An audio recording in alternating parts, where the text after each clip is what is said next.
Welcome to Sukesh economy classes. Telangana సామాజిక ఆర్థిక ముఖ చిత్రం 2026, తెలంగాణ సోషియో ఎకనామిక్ అవుట్లుక్ 2026 అనేది రేపు తెలంగాణ రాష్ట్ర ప్రభుత్వము విడుదల చేసే అవకాశం ఉంది. మరి ఈ తెలంగాణ సోషియో ఎకనామిక్ అవుట్లుక్ 2026 అనేది కాంపిటేటివ్ ఎగ్జామ్లో టీజీపీఎస్సీ వారు నిర్వహించే గ్రూప్ 1 ఎకానమీ మెయిన్స్ ఎగ్జామ్లో తెలంగాణ ఎకానమీ అదేవిధంగా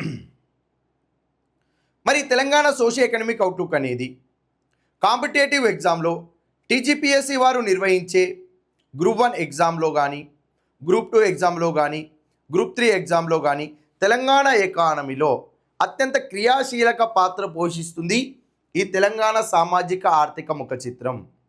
మీరు రీసెంట్గా నిర్వహించిన టీజీపీఎస్సీ వారు గ్రూప్ 2 ఎగ్జామ్లో కానీ, గ్రూప్ 3 ఎగ్జామ్లో కానీ మీరు ఒకసారి అబ్జర్వ్ చేస్తే గ్రూప్ 2 ఎకానమీ క్వశ్చన్ పేపర్లో తెలంగాణ సామాజిక ఆర్థిక ముఖ చిత్రం అని మెన్షన్ చేసి దాదాపుగా తెలంగాణ ఎకానమీలో సగభాగం వెయిటేజ్ ఇవ్వడం జరిగింది. అంటే తెలంగాణ ఎకానమీలో అత్యంత క్రియాశీలక పాత్ర వహించింది తెలంగాణ సామాజిక ఆర్థిక ముఖ చిత్రం. మరి తెలంగాణ సామాజిక ఆర్థిక ముఖ చిత్రం అనే డాక్యుమెంట్ అనేది అర్థం కావాలి అంటే కొన్ని పదాలపైన మీకు పట్టు ఉండాలి. ఆ టర్మినాలజీ మీద మీకు ఒకసారి అవగాహన ఉంటే ప్రతి సంవత్సరం మారే తెలంగాణ అవుట్లుక్లో డేటా వరకు మాత్రమే మీరు మార్చుకుంటే సరిపోతుంది. ఒకసారి స్టాటిక్ పదాలన్నీ కూడా నీ మైండ్లో ఉంటే డేటా మార్చుకోవడం పెద్ద ప్రాబ్లం కాదు. మీరు అదే పదాలు ఎందుకు నేర్చుకోవాలి అని అంటున్నాను అంటే, మనం ఏ సబ్జెక్టు చదివినా ప్రజెంట్ పేపర్ ప్యాటర్న్ ప్రకారమే చదువుకుంటూ వెళ్ళాలి. మీరు రీసెంట్గా నిర్వహించిన గ్రూప్ 2 ఎకానమీ క్వశ్చన్ పేపర్లో తెలంగాణ ఎకానమీ నుంచి అడగాల్సిన ప్రశ్నల్లో ఈ తెలంగాణ సామాజిక ఆర్థిక ముఖ చిత్రం నుంచి ఎలాంటి ప్రశ్నలు వచ్చాయి అంటే 2023-24 అడ్వాన్స్డ్ ఎస్టిమేట్స్ ఏమంటున్నాడు? 2023-24 అడ్వాన్స్డ్ ఎస్టిమేట్స్ తెలంగాణ రాష్ట్రం యొక్క జిఎస్డిపి విలువ ప్రస్తుత ధరల ప్రకారం ఎంత అన్నాడు. ఏమన్నాడు? 2024-25 అడ్వాన్స్డ్ ఎస్టిమేట్స్ అని ఒక పదం ఇచ్చాడు. అదేవిధంగా ప్రస్తుత ధరలు అనే ఒక పదం ఇచ్చాడు. అదేవిధంగా తెలంగాణ స్టేట్ యొక్క జిఎస్డిపి వాల్యూ అన్నాడు. అంటే ఈ క్వశ్చన్లో అడ్వాన్స్డ్ ఎస్టిమేట్స్ అనే ఒక పదం వచ్చింది, ప్రస్తుత ధరలు అనే ఒక పదం వచ్చింది, జిఎస్డిపి అనే ఇంకొక పదం రావడం జరిగింది. అదేవిధంగా 2022-23 ఫస్ట్ రివైజ్డ్ ఎస్టిమేట్స్ ఏంటిది? ఫస్ట్ రివైజ్డ్ ఎస్టిమేట్స్ స్థిర ధరల ప్రకారము ఏంటిది? స్థిర ధరల ప్రకారము తెలంగాణ రాష్ట్రం యొక్క జిఎస్డిపి గ్రోత్ రేట్ ఎంత కలదు? ఏంటిది? జిఎస్డిపి గ్రోత్ రేట్ ఎంత కలదు? ఇక్కడ మళ్ళీ ఫస్ట్ రివైజ్డ్ ఎస్టిమేట్స్ మళ్ళీ ఇంకొక పదం వచ్చింది. అదేవిధంగా స్థిర ధరలు ఇంకొక పదం వచ్చింది. అదేవిధంగా గ్రోత్ రేటు ఇంకొక పదం వచ్చింది. ఓకేనా? Right. Next 2020-21 third revised estimates మూడవ సవరించిన అంచనాల ప్రకారము తెలంగాణ రాష్ట్రం యొక్క జిఎస్డిపి విలువ ఏంటిది? తెలంగాణ రాష్ట్రం యొక్క జిఎస్డిపి విలువ స్థిర ధరల ప్రకారము ఎంత? ఏంటిది? స్థిర ధరల ప్రకారము ఎంత? ఇప్పుడు చూడు, ఇక్కడ ఫస్ట్ రివైజ్డ్ ఎస్టిమేట్స్ ఉందా, ఇక్కడ థర్డ్ రివైజ్డ్ ఇచ్చినాడు. ఇప్పుడు ఎంత? అది 7th టర్మ్, ఇది 7వ పదము. ఓకేనా? రైట్. అదేవిధంగా 2023-24 ప్రస్తుత ధరల ప్రకారము ఏంటిది? ప్రస్తుత ధరల ప్రకారము తెలంగాణ రాష్ట్రం యొక్క పర్ క్యాపిటా ఇన్కమ్ ఎంత? పర్ క్యాపిటా ఇన్కమ్ వచ్చిందా? మళ్ళీ ఇదొక పదము. ఏంటిది? ఇదొక పదము. ఇలా ఈ క్వశ్చన్స్లో ఉన్న అడ్వాన్స్డ్ ఎస్టిమేట్స్ అనగా దీన్ని ముందస్తు అంచనాలు అంటారు. ఫస్ట్ రివైజ్డ్ ఎస్టిమేట్స్ మొదటి సవరించిన అంచనాలు, థర్డ్ రివైజ్డ్ ఎస్టిమేట్స్ మూడవ సవరించిన అంచనాలు, ప్రస్తుత ధరలు, స్థిర ధరలు, జిఎస్డిపి, గ్రోత్ రేటు, ఈ పదాల చుట్టే క్వశ్చన్లు తిరుగుతూ ఉంటాయి. ఈ పదాల మీద పట్టు ఉంటే క్వశ్చన్ ఎలా అడిగినా క్లారిటీ ఉంటుంది. ప్రజెంట్ ఇయర్ అడిగినాడు అడ్వాన్స్డ్ ఎస్టిమేట్స్, పాస్ట్ ఇయర్ అడిగినాడు ఫస్ట్ రివైజ్డ్ ఎస్టిమేట్స్, దానికి ముందు సంవత్సరం అడిగినాడు సెకండ్ రివైజ్డ్ ఎస్టిమేట్స్, ఇంకా గత సంవత్సరం అడిగినాడు థర్డ్ రివైజ్డ్ ఎస్టిమేట్స్. నీకు క్లారిటీ ఉండాలి. ఆ పదాల మీద పట్టు ఉంటే ఈ తెలంగాణ సోషియో ఎకనామిక్ అవుట్లుక్ అనేది మనకి పెద్ద ప్రాబ్లం కాదు. ఇక్కడ ఒకసారి చూద్దాం.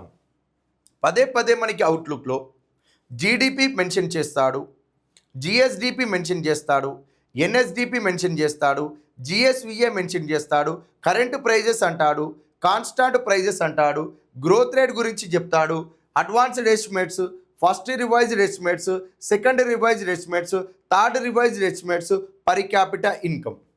ఈ పదాల చుట్టే తెలంగాణ సోషియో ఎకనామిక్ అవుట్లుక్లో మనకి మ్యాక్రో ఎకనామిక్ ట్రెండ్స్, స్థూల ఆర్థిక ధోరణులు అనే టాపిక్ తిరుగుతూ ఉంటుంది. ఈ పదాలపైన క్లారిటీ ఉంటే ఆ టాపిక్ మొత్తం కూడా మనకి చేతిలో ఉన్నట్లే. అదేవిధంగా మనకి ఇక్కడ ఈ అడ్వాన్స్డ్ ఎస్టిమేట్స్ అనేది ఉంది కదా, ఈ advanced estimates, first revised estimates, second revised estimates, third revised estimates, ఇవి current prices, constant prices, growth rate, ఇవన్నీ కలిపి మనకి ఎక్కడెక్కడ వస్తాయి పదే పదే అంటే నీకు అగ్రికల్చర్ సెక్టార్ దగ్గర వస్తుంది, ఇండస్ట్రీస్ సెక్టార్ దగ్గర వస్తుంది, సర్వీస్ సెక్టార్ దగ్గర వస్తున్నాయి. అదేవిధంగా జిఎస్డిపి విలువలు, జీడిపి విలువలు, ఇది పదే పదే ఈ ప్రైజెస్ ప్రకారము మనకి ఎక్కడ వస్తుంది అంటే మ్యాక్రో ఎకనామిక్ ట్రెండ్స్ అని ఉంటుంది. స్థూల ఆర్థిక ధోరణులు అనే టాపిక్ ఉంటుంది. ఈ స్థూల ఆర్థిక ధోరణులు అనే టాపికే తెలంగాణ ఎకానమీలో ఫస్ట్ యూనిట్లో 2014-15 నుండి ప్రస్తుతం వరకు తెలంగాణ రాష్ట్రం యొక్క జిఎస్డిపి విలువలు ప్రస్తుత ధరల ప్రకారము, స్థిర ధరల ప్రకారం ఏ విధంగా ఉన్నాయి, తలసరి ఆదాయ విలువలు ఏ విధంగా ఉన్నాయి అనేది సిలబస్లో మెన్షన్ చేసిండు. ఆ సిలబస్లో ఉన్న అంశమే ఈ మ్యాక్రో ఎకనామిక్ ట్రెండ్స్, స్థూల ఆర్థిక ధోరణులు. అదేవిధంగా తెలంగాణ ఎకానమీలో అగ్రికల్చర్ సెక్టార్ ఉంది, ఇండస్ట్రియల్ సెక్టార్ ఉంది, సర్వీస్ సెక్టార్ ఉంది. ఈ అగ్రికల్చర్ కానీ, ఇండస్ట్రీస్ కానీ, సర్వీస్ సెక్టార్ కానీ డేటా పార్ట్ వరకు మొత్తం కూడా ఈ పదాల చుట్టే ఈ current prices, constant prices, growth rate, advanced, first, second, third revised estimate చుట్టే తిరుగుతూ ఉంటుంది. డేటా పార్ట్ మనము పట్టు సంపాదించాలి. మరి అదేవిధంగా తెలంగాణ ఎకానమీలో పబ్లిక్ ఫినాన్స్ అనేది ఉంది. 5th యూనిట్ స్టేట్ బడ్జెట్కి సంబంధించిన అంశాలు, అది కూడా సోషియో ఎకనామిక్ అవుట్లుక్లోనే ఉంటుంది. ఈ సోషియో ఎకనామిక్ అవుట్లుక్లో అది చదివేస్తే ఆ పార్ట్ మొత్తం అయిపోయినట్లే. అదేవిధంగా తెలంగాణకి సంబంధించిన వెల్ఫేర్ స్కీమ్స్ అన్నీ కూడా అప్డేటెడ్ డేటా ఏమైనా ఉంటే అవుట్లుక్లోనే వస్తుంది. స్టాటిక్ చదువుకుంటే డేటాను అప్డేట్ చేసుకోగలుగుతావు. కాబట్టి మనం ఇప్పుడు ఏం చేద్దాము అంటే ఈ పదాల యొక్క వివరణ చూద్దాము. ఏంటిది? ఈ పదాల యొక్క వివరణ చూద్దాము. ఫస్ట్ ఏముందండి? జీడిపి ఉంది. జీడిపి అంటే ఏంటిది? గ్రాస్ డొమెస్టిక్ ప్రోడక్ట్, స్థూల దేశీయ ఉత్పత్తి. ఏంటిది? స్థూల దేశీయ ఉత్పత్తి. జీడిపి అనగా ఏంటిదంటే ఒక ఆర్థిక సంవత్సర కాలంలో ఒక దేశంలో ఆ దేశంలోని ప్రజలు, దేశీయులు ఉండొచ్చు, విదేశీయులు ఉండొచ్చు, ఆ దేశంలోని ప్రజలు ఉత్పత్తి కారకాలుగా భూమి, శ్రమ, మూలధనం, వ్యవస్థాపనం అనే ఉత్పత్తి కారకాలుగా వస్తువులు మరియు సేవలను ఉత్పత్తి చేస్తే ఆ వస్తువులు, సేవల యొక్క మార్కెట్ విలువనే జీడిపి, స్థూల దేశీయోత్పత్తి అని చెప్పి పిలవడం జరుగుతుంది. అది భారతదేశానికి వర్తింపజేస్తే భారతదేశంలో ఆర్థిక సంవత్సర కాలం ఏప్రిల్ 1 నుంచి మార్చి 31 అనేది భారతదేశంలోని ఆర్థిక సంవత్సర కాలము. ఈ ఆర్థిక సంవత్సర కాలంలో భారతదేశంలోని భౌగోళిక సరిహద్దుల లోపల భారతదేశంలోని ప్రజలు, ఆ ప్రజలు ఎవరెవరు అండి? దేశీయులు ఉంటారు, విదేశీయులు ఉంటారు. ఈ దేశీయులు, విదేశీయులు ఉత్పత్తి కారకాలుగా భూమి అనే ఉత్పత్తి కారకంగా, శ్రమ అనే ఉత్పత్తి కారకంగా, మూలధనం అనే ఉత్పత్తి కారకంగా, వ్యవస్థాపనం అనే ఉత్పత్తి కారకంగా వాళ్ళు వస్తువులు మరియు సేవలను తయారు చేస్తే ఈ వస్తువులు, సేవలు ఏ విధంగా ఉండాలి?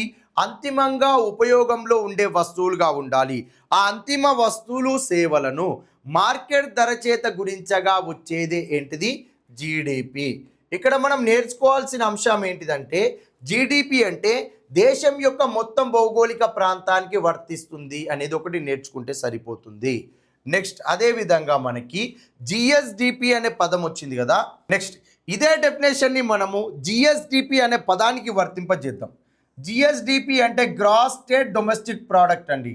ఇది తెలంగాణ రాష్ట్రంది అయితే Telangana state gross state domestic product, Telangana రాష్ట్రం యొక్క స్థూల రాష్ట్ర దేశీయ ఉత్పత్తి అవుతుంది. ఓకేనా, రైట్. ఇక్కడ చూద్దాము, తెలంగాణ రాష్ట్రం యొక్క భౌగోళిక సరిహద్దుల లోపల ఏమంటిది, తెలంగాణ రాష్ట్రం యొక్క భౌగోళిక సరిహద్దుల లోపల ఒక ఆర్థిక సంవత్సర కాలంలో తెలంగాణలోని ప్రజలు, వాళ్ళు దేశీయులు ఉండొచ్చు, విదేశీయులు ఉండొచ్చు, తెలంగాణలోని ప్రజలు ఉత్పత్తి కారకాలుగా ఉత్పత్తి చేసిన అంతిమ వస్తు సేవల యొక్క మార్కెట్ విలువనే ఏమవుతుంది, ఇక్కడ తెలంగాణ స్టేట్ యొక్క జిఎస్డిపి అవుతుంది. ఏంటిది, తెలంగాణ స్టేట్ యొక్క జిఎస్డిపి అవుతుంది. ఓకేనా, రైట్. మరి ఇక్కడ తెలంగాణ రాష్ట్రంలో ప్రజలు ఏ విధంగా వర్క్ చేస్తారన్నాము, ఉత్పత్తి కారకాలుగా వర్క్ చేస్తారు. ఆ ఉత్పత్తి కారకాలుగా ఎక్కడెక్కడ వర్క్ చేస్తారు అంటే, 1 ప్రైమరీ సెక్టారు ప్రాథమిక రంగంలో, 2 సెకండరీ సెక్టారు ద్వితీయ రంగంలో, 3 టెరిషియరీ సెక్టార్ అది తృతీయ రంగంలో. ఈ ప్రైమరీ సెక్టార్ నుంచి మనకి వ్యవసాయ రంగం వస్తుంది. ప్రైమరీ సెక్టార్లో భాగంగా ఉన్న గనులు అనే తవ్వకాలు, ఇవి 2 ఇది ఇక్కడికి కలిపేస్తే మనకి పారిశ్రామిక రంగం వస్తుంది.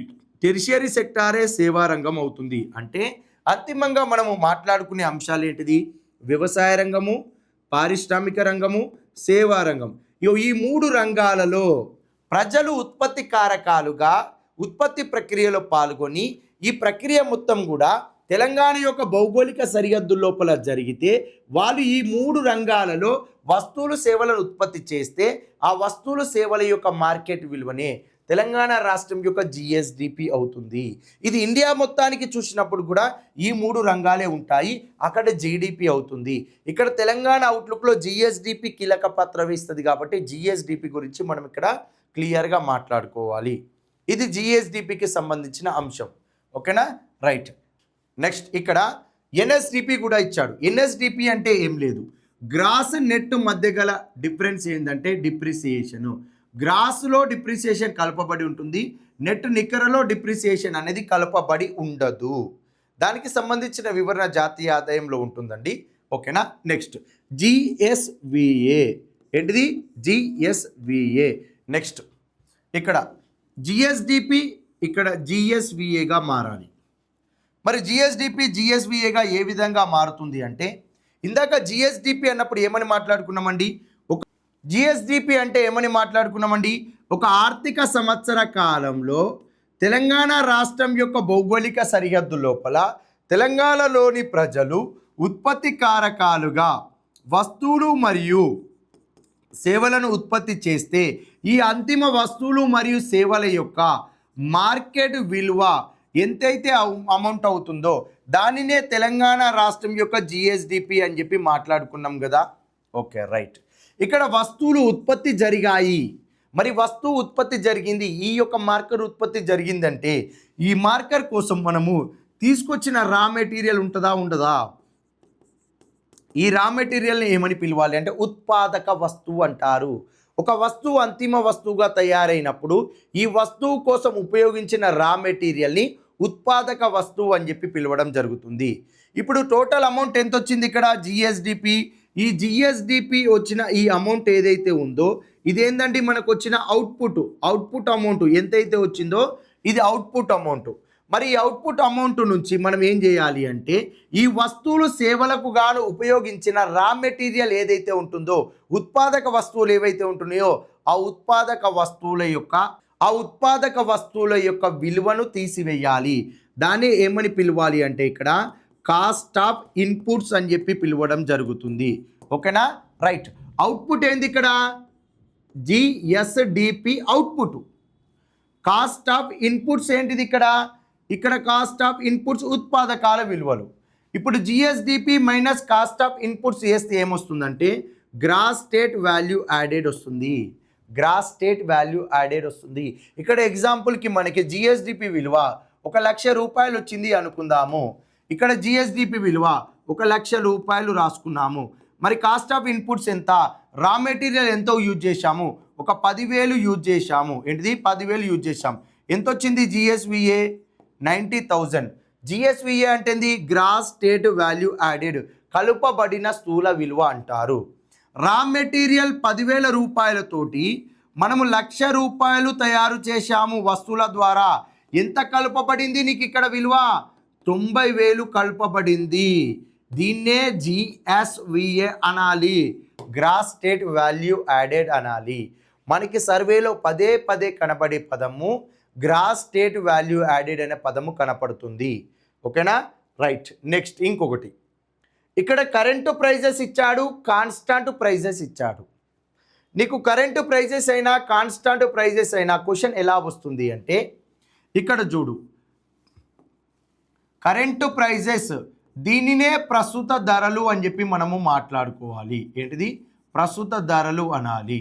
అదేవిధంగా కాన్స్టాంట్ ప్రైజెస్ దీనినే మనం ఏమని పిలవాలి అంటే స్థిర ధరలు అనాలి, ఆధార సంవత్సరం యొక్క ధరలు అనాలి. ప్రస్తుత ధరలు అంటే ఏంటిదంటే ప్రజెంట్ మనకి 2025-26 ఆర్థిక సంవత్సర కాలం లెక్కిస్తాం. ఈ 2025-26 ఆర్థిక సంవత్సర కాలంలో తెలంగాణ రాష్ట్రం యొక్క భౌగోళిక సరిహద్దు లోపల తెలంగాణలోని ప్రజలు ఉత్పత్తి కారకాలుగా వస్తువులు సేవలను ఉత్పత్తి చేయడం జరిగింది. అందుకుగాను ఆ వస్తువులు సేవల యొక్క మార్కెట్ విలువనే తెలంగాణ GSDP అన్నాం కదా. మరి ఆ వస్తువులు సేవల్లో మనము ఒక వస్తువులు మాత్రమే ఉత్పత్తి చేశారు అనుకుందాము కొద్దిసేపు. 2025-26 ఆర్థిక సంవత్సర కాలంలో 1000 వస్తువులను ఉత్పత్తి చేశారు అనుకుందాం. మరి ఈ 1000 వస్తువులను మార్కెట్ ధర చేత గుణించాలా వద్దా? గుణించాలి. మరి 2025-26 ఆర్థిక సంవత్సరంలో తయారైన ఉత్పత్తి 1000 వస్తువులు. ఈ 1000 వస్తువులను 2025-26 ఆర్థిక సంవత్సరానికి సంబంధించిన టోటల్ ప్రొడక్షన్ ఇది. మరి ఈ యొక్క ఉత్పత్తిని ఈ యొక్క ఆర్థిక సంవత్సర కాలంలో అనగా ఈ ప్రస్తుత ఆర్థిక సంవత్సర కాలంలోని సగటు ధర ఎంత ఉందో ఆ సగటు ధర ప్రకారం లెక్కిస్తే ఎంత వచ్చింది? ఇక్కడ 5,000 రూపాయలు వచ్చింది. ఈ 5,000 రూపాయలు ఏంటిది? ఇక్కడ తెలంగాణ స్టేట్ యొక్క GSDP వాల్యూ. ఏ ధరల ప్రకారము? ఈ ప్రజెంట్ ఇయర్ ఈ ప్రస్తుత ఆర్థిక సంవత్సరం యొక్క ధర ప్రకారం లెక్కించిన కాబట్టి దానిని ఇక్కడ ఏమని పిలవాలి అంటే ప్రస్తుత ధరలు అని చెప్పి పిలవాలి. ఏంటిది? ప్రస్తుత ధరలు అని చెప్పి పిలవాలి. ఈ ప్రస్తుత ధరల ప్రకారము 2025-26 ఆర్థిక సంవత్సరానికి తెలంగాణ రాష్ట్రం యొక్క GSDP విలువ ఎంత అంటే 5,000 అని మనం చూజ్ చేసుకోవాలి. ఓకేనా? రైట్. ఎగ్జాంపుల్కి మనం ఇక్కడ ఎందుకు ప్రస్తుత ధరలు స్థిర ధరలు తీసుకోవాలి అనే అంశం మీద ఒక క్లారిటీ తీసుకుందాం. మనకి ప్రీవియస్ ఆర్థిక సంవత్సరం ఏంది? 2024-25. ఇది ప్రస్తుతం అయితే ఇది ప్రీవియస్ అవుతుంది. ఓకేనా? రైట్. మరి 2024-25 ఆర్థిక సంవత్సరంలో మనకి ఇక్కడ 1000 వస్తువులు మాత్రమే ఉత్పత్తి చేశారు. గత ఆర్థిక సంవత్సరంలో 1000 వస్తువులే, ప్రస్తుత ఆర్థిక సంవత్సరంలో కూడా 1000 వస్తువులే. మరి గత ఆర్థిక సంవత్సరంలో మనకి 1000 వస్తువులకు సగటు ధర ఎంత ఉంది అంటే 4 రూపాయలు ఉంది. అప్పుడు ఎంత వచ్చిందండి? ఇక్కడ 4,000 రూపాయలు మనకి తెలంగాణ స్టేట్ GSDP వాల్యూ వచ్చింది. ఇక్కడ చూడు 2024-25 సంవత్సరంతో పోలిస్తే 2025-26 సంవత్సరంలో నీకు ఇక్కడ ప్రొడక్షన్లో ఏమైనా మార్పు ఉందా? ఉత్పత్తిలో, వస్తువుల ఉత్పత్తిలో మార్పు ఉందా? లేదు. ధరలో మార్పు మాత్రమే రావడం జరిగింది. మరి ఈ ధరలో మార్పు రావడం వలన ఇక్కడ GSDP వాల్యూ పెరిగింది. ధరలో మార్పు వలన GSDP వాల్యూ పెరిగితే అది అత్యంత ప్రామాణిక సూచిక కాదు, అది వాస్తవ పెరుగుదలను తెలియజేయదు. ధరలో మార్పు రాకుండా వస్తువులలో మార్పు వచ్చి అక్కడ GSDP వాల్యూ పెరిగితే అది వాస్తవ GSDP వాల్యూను ప్రతిబింబిస్తుంది. కాబట్టి ప్రస్తుత ధరల ప్రకారము పెరిగిన GSDP విలువలను ఎక్కువగా మనం వాస్తవ GSDP విలువలుగా తీసుకోవడానికి అవకాశం ఉండదు. అందుకే స్థిర ధరల ప్రకారం కూడా లెక్కించడం జరుగుతుంది. మరి ఇక్కడ చూద్దాము 2025-26 ఆర్థిక సంవత్సరంలో మనకి ఈ 1000 వస్తువులు ఏంది? ఈ 1000 వస్తువుల యొక్క ధర అనగా స్థిర ధరల ప్రకారము యావరేజ్ ప్రైస్ సగటు ధర అనేది మనకి ఇక్కడ 3 రూపాయలు ఉంది అనుకుంటే మొత్తంగా ఎంత వచ్చిందండి? మనకి ఇక్కడ తెలంగాణ స్టేట్ GSDP స్థిర ధరల ప్రకారం ఎంత వచ్చింది? 3,000 రూపాయలు రావడం జరిగింది. అదేవిధంగా గత ఆర్థిక సంవత్సరం చూసుకుంటే 2024-25 ఆర్థిక సంవత్సరానికి చూద్దాము. 2024-25 ఆర్థిక సంవత్సరంలో మనకి వస్తువులు అనేది 1000 వస్తువులే ఉన్నాయి కదా. ఇక్కడ 1000 వస్తువులే ఉన్నాయి. మరి యావరేజ్ ప్రైజెస్ ఎంత? స్థిర ధరల ప్రకారము 3 రూపాయలు మాత్రమే ఉంటుంది. అప్పుడు ఎంత వచ్చింది? ఇక్కడ 3,000 రూపాయలే వచ్చింది జాతీయ ఆదాయము. గత ఆర్థిక సంవత్సరంలో తయారైన వస్తువులు 1000, యావరేజ్ కాన్స్టాంట్ ప్రైజెస్ ఎంత? స్థిర ధరలు ₹3 యొక్క సగటు స్థిర ధర ఎంతుంది? 3000 వచ్చింది. మరి ప్రస్తుత ఆర్థిక సంవత్సరంలో వస్తువులు ఎంత? 1000 ఉన్నాయి. ధరలో మార్పు ఉంటుందా? స్థిర ధరలు మార్పు ఉండదు. ఎంత వచ్చింది? 3000 వచ్చింది. ఇక్కడ స్థిర ధరల ప్రకారము జిఎస్డిపి వాల్యూ పెరగాలి అంటే ఏమి పెరగాలి అంటే ఇగో ఈ వస్తువులు పెరగాలి. ఇక్కడ వస్తువులు 2000 అయినాయి అనుకో, ఇక్కడ ఎంత వస్తుంది నీకు? ₹6000 జిఎస్డిపి వాల్యూ అవుతుంది. అంటే నీకు స్థిర ధరల ప్రకారము జాతీయ ఆదాయము పెరగాలి అంటే ఇగో వస్తువుల పెరుగుదలలో మార్పు ఉన్నప్పుడే స్థిర ధరల ప్రకారము జాతీయ ఆదాయము పెరుగుతుంది. ఇలా వస్తువులలో పెరుగుదల వలన నీకు నేషనల్ ఇన్కమ్ పెరిగినా, జిఎస్డిపి విలువలు పెరిగినా అది వాస్తవ జాతీయ ఆదాయాన్ని, వాస్తవ జిఎస్డిపి విలువలను ప్రతిబింబిస్తుంది. అందుకు గాను స్థిర ధరలను తీసుకుంటారు. మరి స్థిర ధరలు అంటే ఏంటిది అంటే ఒక ఆర్థిక సంవత్సర కాలము ఇప్పుడు ఏప్రిల్ 1 నుంచి మార్చి 31 వరకు ఈ ఉన్న మధ్యలో 12 నెలల కాలంలో వస్తువుల యొక్క ధరల్లో ఎలాంటి పెరుగుదల తగ్గుదల లేకుండా, ఈ ఫ్లక్చువేషన్స్ లేకుండా స్థిరమైన ధరలను మెయింటైన్ చేసే ఒకానొక సంవత్సరాన్ని తీసుకుంటారు. మరి ఈ స్థిరమైన ధరలను మెయింటైన్ చేయాలంటే ఆ సంవత్సరంలో ఈ ఆర్థిక సంవత్సర కాలంలో ఎలాంటి వరదలు కానీ, సునామీలు కానీ, భూకంపాలు కానీ, వడగండ్ల వాన కానీ, వ్యవసాయ రంగం దెబ్బతినడం కానీ, పారిశ్రామిక రంగం నష్టం రావడం కానీ, సేవా రంగం కుదేలవ్వడం కానీ ఇలాంటి చర్యలు ఏవి జరగకుండా ప్రశాంతంగా ఉండే ఒకానొక ఆర్థిక సంవత్సరం ఉంటే ఆ ఒకానొక ఆర్థిక సంవత్సరంలో ఎలాంటి ఒడిదొడుకులు లేకుంటే ఆ ఆర్థిక సంవత్సరంలో వస్తువుల యొక్క ధరలు పెరగవు, తగ్గవు, స్థిరమైన ధరలను మెయింటైన్ చేసుకుంటూ పోతుంది సంవత్సరం పొడవునా. అలాంటి ఆర్థిక సంవత్సరాన్ని మనము బేస్ ఇయర్గా తీసుకుంటాము. ప్రస్తుతము మనకి 2011-12 బేస్ ఇయర్ ఆధారంగా ఇండియన్ ఎకనామిక్ సర్వేను విడుదల చేశారు. ప్రస్తుతం రీసెంట్గా బేస్ ఇయర్ని అప్డేట్ చేయడం జరిగింది. ఏ సంవత్సరానికి? 2022-23 ఆర్థిక సంవత్సరానికి బేస్ ఇయర్ను అప్డేట్ చేయడం జరిగింది. ఇప్పుడు రాబోయే ఆర్థిక సర్వేలో అనగా నెక్స్ట్ వచ్చే ఆర్థిక సంవత్సరం యొక్క ఆర్థిక సర్వేలో బేస్ ఇయర్ అనేది ప్రామాణికంగా 2022-23 బేస్ ఇయర్ని తీసుకొని మనకి ఆర్థిక సర్వేలు తయారు చేయడం జరుగుతుంది. మరి తెలంగాణ సామాజిక ఆర్థిక ముఖ చిత్రం ఇంకా విడుదల కాలేదు కదా. మరి మన ఆర్థిక సామాజిక ముఖ చిత్రంలో ఈ ప్రైజెస్ తీసుకుంటారా అనేది మనకి అవుట్లుక్ విడుదల చేసిన తర్వాత తెలుస్తుంది. ఇక్కడ దీనిపైన క్లారిటీ ఉండాలి. స్థిర ధరల్లో జాతీయ ఆదాయం పెరిగింది అంటే అది వస్తువుల యొక్క పెరుగుదలలో.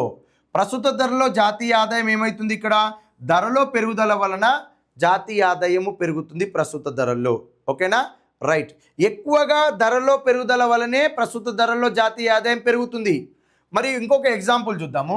2024-25లో మనకి 1000 వస్తువులు ఉత్పత్తి చేశారు. 2025-26లో 1100 వస్తువులు ఉత్పత్తి చేయడం జరిగింది. ఇక్కడ ఏమైపోయింది? 5500 జిఎస్డిపి వాల్యూ రావడం జరిగింది. ఎందుకు? అదనంగా 100 వస్తువులు మాత్రమే ఉత్పత్తి చేశారు. మరి పెరిగింది ఎంత పెరిగింది? 1500 పెరిగింది. ఎంత పెరగాలి నీకు అదనంగా? ఇక్కడ ఎంత ఉంది? ₹4 ఉంది. లాస్ట్ ఇయర్ ప్రకారం చూస్తే ₹4 ఉంది. ఇక్కడ ధరల పెరుగుదల వలన ఏమైపోయింది? ₹5 అయి ప్రైస్ పెరిగింది. అంటే ప్రస్తుత ధరల్లో నీకు వస్తువుల సంఖ్య పెరిగినా విపరీతమైన జిఎస్డిపి వాల్యూలు వస్తాయి. అదే కాన్స్టాంట్ ప్రైజెస్ చూడు, ఇక్కడ నీకు వస్తువులు పెరిగినా ధరల్లో మార్పు ఉందా? లేదు. కాబట్టి ఇలా వాల్యూ పెరిగినప్పుడే వాస్తవ జాతీయ ఆదాయాన్ని లేదా వాస్తవ జిఎస్డిపి విలువలను ప్రతిబింబించడం జరుగుతుంది. నెక్స్ట్ మనకి ఇక్కడ advanced estimates, first revised estimates, second revised estimates, third revised estimates. Advanced estimates అంటే ముందస్తు అంచనాలు. ఫస్ట్ రివైజ్డ్ ఎస్టిమేట్స్ మొదటి సవరించిన అంచనాలు, సెకండ్ రివైజ్డ్ ఎస్టిమేట్స్ రెండవ సవరించిన అంచనాలు, థర్డ్ రివైజ్డ్ ఎస్టిమేట్స్ మూడవ సవరించిన అంచనాలు అని చెప్పి మాట్లాడడం జరుగుతుంది.